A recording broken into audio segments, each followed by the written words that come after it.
and all the resulting chaos was of us have long suspected this pandemic and all the resulting chaos was never about fighting a new virus and protecting public safety. This entire exercise has been a government-sanctioned effort to strip Americans of their rights and force us to follow their orders without question or else. You're not allowed to question or raise any objections, or the full weight of the federal government will come down on you, no exceptions.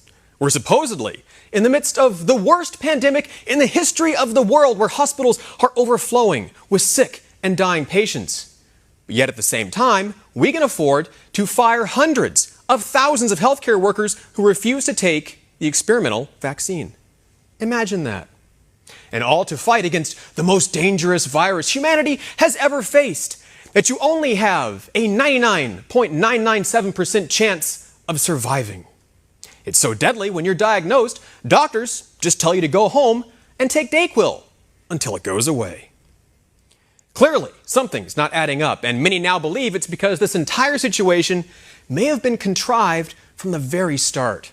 Footage has just been uncovered from a panel at the Milken Institute where the high prophet of pharma, the good doctor and dog murderer, Anthony Fauci, was discussing viruses with other officials from the Department of Health and Inhuman Services. In the video, Fauci complains that releasing a vaccine the proper way takes way too long, at least 10 years, he says, and how unfortunate it is that people don't take the regular flu seriously. The other officials agree and suggest blowing the system up and finding a new way to impose a universal flu vaccine.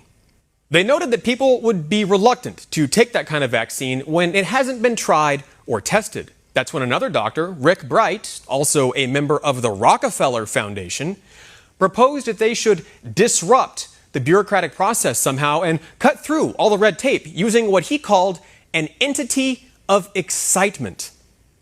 And then Bright tops it all by suggesting, it's not too crazy to think there could be an outbreak of a novel avian flu virus from China, and they could then use that to make a global mRNA vaccine to be tested out on the public. And the best part of all of this happened in October of 2019. Watch it here for yourself. Why don't we blow the system up? I mean, obviously we can't just turn off the spigot on the system we have and then say, hey, everyone in the world should get this new vaccine we haven't given to anyone yet. But there must be some way. You have to prove that this works, and then you've got to go through all of the clinical trials, phase 1s, phase 2s, phase 3, and then show that this particular product is going to be good over a period of years.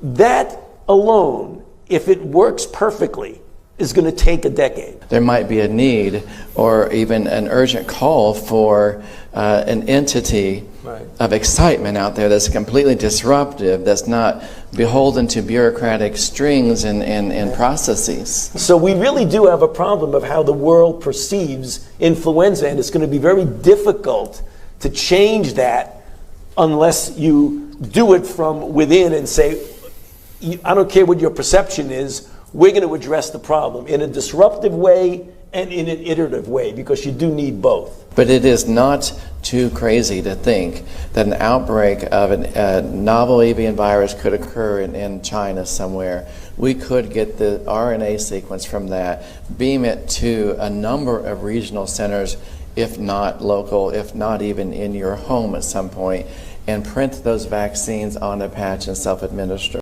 It's hard to misinterpret what's being said here. They're essentially outlining the pandemic. Everything we've seen from the last year and a half described right here in this video before it happened.